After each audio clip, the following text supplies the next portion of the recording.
En 1983, on découvre le corps d'une petite fille dans une maison abandonnée à Saint-Louis dans le Missouri. Et on sait qu'elle est morte dans des conditions absolument horribles, mais il y a deux mystères qui persistent. Qui est cette petite fille, puisqu'on n'a absolument aucune idée, et qui est son tueur. Salut tout le monde, bienvenue sur Crime Châtiment. Je suis absolument ravie de vous retrouver.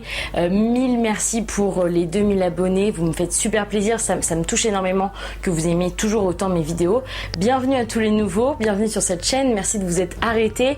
Je m'appelle Laura et aujourd'hui on va parler de l'affaire de St. Louis Jane Doe ou Little Hope ou Little Jane Doe. Donc accrochez vos ceintures, c'est une histoire que j'ai pas trop vue sur le YouTube français. En tout cas, prenez une petite limonade vu qu'il fait chaud en ce moment. C'est l'heure du crime, générique.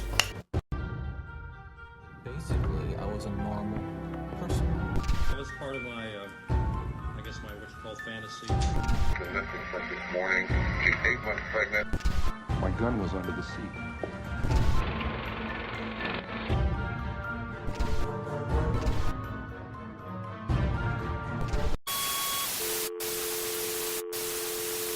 Alors petite parenthèse avant de commencer, je suis vraiment navrée de mon retard.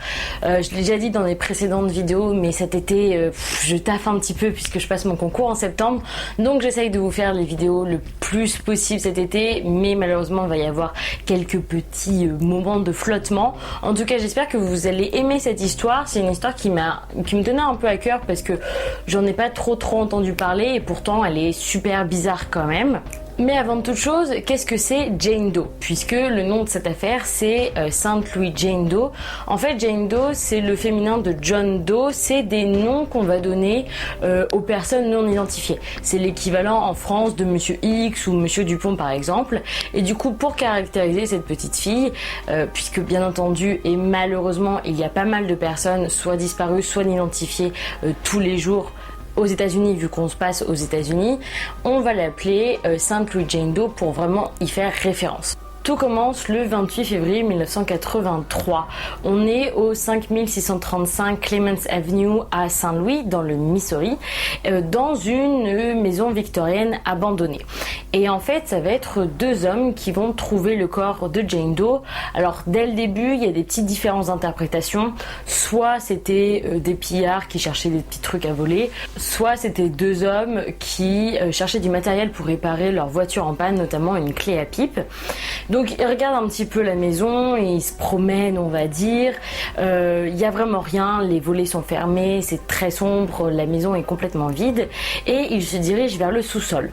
Toujours rien en apparence, mais quand l'un d'entre eux allume sa cigarette, il y a de la lueur, une lueur qui va éclairer une vision d'horreur. Par terre va se trouver le corps nu d'une jeune fille, d'une petite fille d'origine afro-américaine, nue à l'exception d'un long pull en col V jaune. Alors elle est allongée sur le dos, ses mains sont attachées derrière elle avec du fil de nylon rouge et blanc, et sur ses ongles il y a également du vernis, des couches de vernis rouge et violet. Mais le pire dans cette découverte, c'était qu'elle n'avait plus de tête. Sa tête avait été décapitée, donc bien entendu c'était une découverte assez choquante pour ces deux hommes, même si c'était des pillards qui voulaient juste chercher un petit peu d'argent. Ce qui est un peu particulier avec cette victime, c'est qu'au début on pensait que c'était une prostituée, mais quand la police s'est déplacée sur les lieux, ils ont constaté en fait que la poitrine et les organes génitaux étaient pas complètement développés, que tout simplement elle avait absolument pas passé la puberté et donc que c'était une enfant. Donc on lui a accordé entre 8 et 11 ans, donc c'était vraiment une enfant, mais la raison pour laquelle on a cru que c'était une prostituée au début, c'était parce qu'elle était quand même très grande. Alors forcément, sans la tête, les dimensions, ça divague un petit peu, c'est pas très précis, mais on pense qu'elle pouvait faire jusqu'à 5 pieds, 5, donc c'est l'équivalent en France d'un bon 1m65, donc on estime qu'elle faisait entre 1m50, 1m65.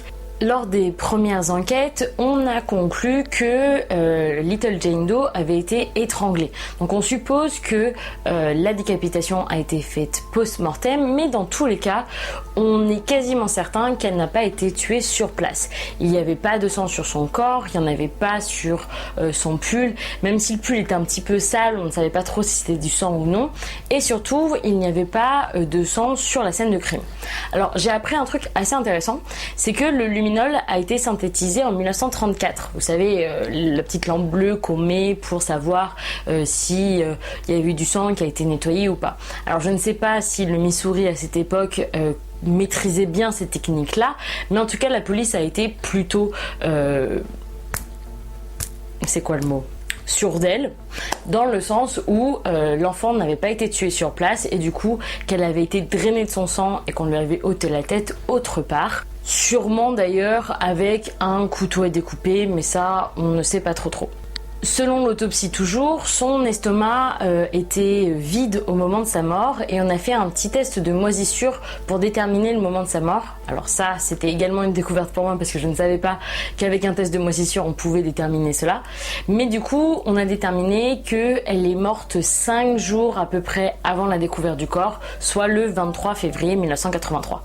Et l'une des pires découvertes de cette autopsie, c'est qu'elle a été violée également. Alors on ne sait pas si c'est une fois, si c'est 2 fois. Dans tous les cas, on sait qu'elle est morte dans des circonstances absolument effroyables. Surtout quand on se dit que c'est une enfant entre 8 et 11 ans. Ça fait encore plus froid dans le dos. Lorsqu'on a recueilli son ADN pour procéder à l'identification, étant donné qu'on n'avait plus de tête, on a remarqué également qu'elle avait une légère spina bifida occulta. C'est, vous savez, au bas de la colonne vertébrale quand les vertèbres sont pas complètement fermées et qu'il reste une petite ouverture. Donc cette mini malformation, on va dire, pouvait aider à l'identification, mais on verra plus tard que ça n'a servi à rien. Donc on recueille son ADN, ses empreintes digitales, même ses empreintes de pas, mais rien du tout. Elle n'est pas dans les fichiers des enfants disparus, ni de l'État, ni d'un point de vue national. Et même dans tous les cas, c'est vrai que sans sa tête, c'est très compliqué de faire une reconnaissance faciale un peu traditionnelle. Et donc, faute de pistes, on va pas torturer le corps de cet enfant plus longtemps, donc on va l'enterrer dans le cimetière de Washington le 2 décembre 1983. Au début, on pensait que c'était l'œuvre du violeur et tueur en série Vernon Brown qui sévissait à ce moment-là dans le Missouri entre les années 1980 et 1986. Il est dit qu'il a fait entre 3 et 5 victimes, comme par exemple en 1986, la victime Janet Perkins qui avait 9 ans et qui passait devant, enfin qui rentrait de l'école et qui passait devant sa maison pendant que Vernon Brown l'a attirée chez lui. Donc un voisin a vu Janet rentrer chez Vernon Brown et une fois rentré, Vernon a enfermé ses beaux-fils dans leur chambre, mais ils ont quand même entendu les cris de la petite fille à travers les tuyaux d'aération. Donc lui, il l'a emmenée au sous-sol, il lui a lié les pieds et les mains avec une corde et un cintre, l'a violée, puis l'a étranglée avec une corde et on a retrouvé son corps le lendemain matin dans 2 sacs poubelles dans une benne à ordures non loin de chez Vernon. Donc déjà quand on entend ça, on se dit c'est vrai qu'il y a certains éléments qui y ressemblent, les sous-sols, le viol, le fait de découper ses victimes, donc ça peut tout à fait ressembler entre Janet Perkins et Little Jane Doe au mode opératoire de Vernon Brown, mais celui-ci n'a absolument rien voulu dire malgré les interrogatoires et les questions répétées de la police, et il a emporté peut-être ce secret dans sa tombe lorsqu'il a été exécuté par injection létale. En tout cas, on pense que Little Jane Doe, elle ne venait pas du Missouri. La police avait bien entendu recherché avec tous les dossiers scolaires, il n'y avait personne qui correspondait ni à son poids, ni à sa taille surtout, on rappelle que c'était quand même une enfant très grande, ni à ses traces ADN, etc. Et en 2013, lorsqu'on a exhumé son cadavre, on a fait des tests sur les échantillons des os pour déterminer où est-ce qu'elle pouvait venir en fonction de la teneur en minéraux qu'il y avait sur les os. Et du coup, on en a conclu qu'elle avait sûrement vécu toute sa vie dans l'un des 10 États du Sud-Est, notamment la Floride, la Géorgie, Alabama, Mississippi, Louisiane, Arkansas, Texas, Tennessee, Caroline du Nord et Caroline du Sud. On a également, et c'est très loufoque dans ma tête, envoyé le pull, donc une pièce à conviction, à un médium en Floride qui souhaitait le toucher pour avoir une impression psychique. Seulement, le pull n'a jamais été retourné aux autorités et il est supposé avoir été perdu par la poste. Vous voyez où je veux en venir. Ok, je sais qu'on est en 2013 et plus en 1983, mais ça m'étonne quand même très fortement qu'on envoie une pièce à conviction à une tierce personne, à un médium qui ne fait pas partie de la procédure, qui n'est pas un expert reconnu par l'État, qu'on lui envoie tranquillement et que le pire c'est qu'on ne s'inquiète même pas sur le fait que ce pull a été perdu. Parce que les techniques depuis 1983 ont bien entendu évolué. Peut-être qu'il y a encore des tests à faire sur ce pull, des tests ADN, etc. Ça serait compromettre une pièce à conviction de laisser quelqu'un le toucher autre que vraiment les experts légistes. Et puis même, ça me paraît un petit peu surréel qu'on fasse appel à un médium. Parce que il y a eu quelques affaires un peu médiatisées où il y a eu affaire à un médium, mais ça se compte vraiment sur les doigts d'une main. C'est pas une technique dont on recourt vraiment tout le temps. Bah forcément, ça met la puce à l'oreille. Parce que, est-ce que ce médium, c'était un charlatan, c'était en réalité le tueur qui s'est fait passer pour le médium? Est-ce que justement, si c'était le tueur, il voulait revivre un petit peu son meurtre, etc., jouer avec la police? Est-ce que c'était vraiment le médium? Est-ce que du coup, c'était un complice? Il y a beaucoup de questions là-dessus. Moi, personnellement, je ne comprends toujours pas. Et puisqu'on en vient aux questions, aux théories, etc., qui est cet enfant? Est-ce qu'elle n'a manqué à personne? Pourquoi personne n'est venu signaler sa disparition, demander où était passée sa fille? J'ai un peu l'impression, dans les avis de recherche ou dans les avis à témoins, etc., que la police n'a pas trop insisté sur le fait qu'elle faisait jusqu'à 1m65. Forcément, quand on a une annonce qui dit on recherche, si vous connaissez, si vous avez des informations sur une enfant entre 8 et 11 ans, entre 1m50 et 1m65, forcément ça marque un petit peu. Mais là encore, derrière cette question, pourquoi personne a cherché à savoir où était passée sa fille, il peut y avoir plein de théories. Peut-être premièrement que sa disparition n'a pas été déclarée puisque, admettons, elle était dans une famille d'accueil, ou alors qu'elle était sous la garde d'un tuteur qui n'avait pas de protection légale à son égard et donc qui ne pouvait pas signaler sa disparition. Peut-être qu'elle a fait une fugue, il y a plein de raisons. Ou alors peut-être qu'elle est morte en même temps que ses parents ou que sa mère. Parce qu'il y a pas mal de théories un petit peu plus poussées qui spéculent en fait que sa mère était une travailleuse du sexe qui a été tuée lors d'une passe, admettons, et que le tueur en a profité pour se débarrasser du témoin, à savoir Little Jane Doe. Donc en fait, il y a vraiment sur ce point-là, sur savoir qui est cet enfant, qui est sa famille, est-ce que quelqu'un la cherche, il y a beaucoup de questions là-dessus. Et concernant la tête, où est passée la tête? Parce qu'on ne l'a absolument pas retrouvée.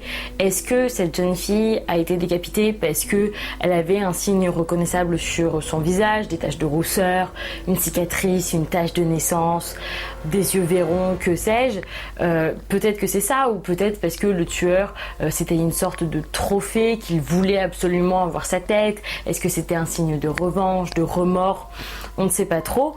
Et sur la localisation de sa tête, beaucoup pensent que le tueur l'a emmené avec lui, puisqu'on suppose quand même que c'est un homme, et qu'il a sûrement enterré quelque part, peut-être qui sait, dans son jardin, pour avoir quand même cette petite impression de possession. En tout cas, j'espère qu'un jour, ça ne va effrayer personne quand ils vont ouvrir, je sais pas, le garage de leur grand-oncle et qu'ils vont trouver une boîte avec une tête dedans. J'espère que ça ne va pas se passer. Concernant la pop culture, même si cette histoire n'a pas eu un retentissement médiatique aussi important que d'autres affaires de true crime, il n'empêche que ça a quand même inspiré notamment la littérature, avec Brian Alapsa, qui a écrit un livre, Hope, The Story of St. Louis Jane Doe, qui relate un petit peu toute l'enquête. En tout cas, on espère vraiment, même si elle a été exhumée en 2013, que 2021 va vraiment être l'année où cette petite fille va retrouver son nom, où on va enfin retrouver et comprendre l'histoire derrière sa mort. Je pense que ça ferait une grande avancée pour les histoires criminelles et même, si ça se trouve, pour la famille, s'il lui en reste, de faire son deuil. Et puis c'est la fin de cette vidéo, j'espère du fond du cœur que vous avez aimé. N'hésitez pas à me suivre également sur les réseaux sociaux puisque je fais des petites updates à chaque fois des vidéos. Abonnez-vous, dites-moi en commentaire ce que vous en avez pensé, s'il y a d'autres sujets que vous voudriez bien voir. Mettez un petit pouce bleu, ça fait toujours très plaisir. Et puis on se retrouve très prochainement, je croise les doigts pour dans 2 semaines. On va bien voir. Allez, à la prochaine.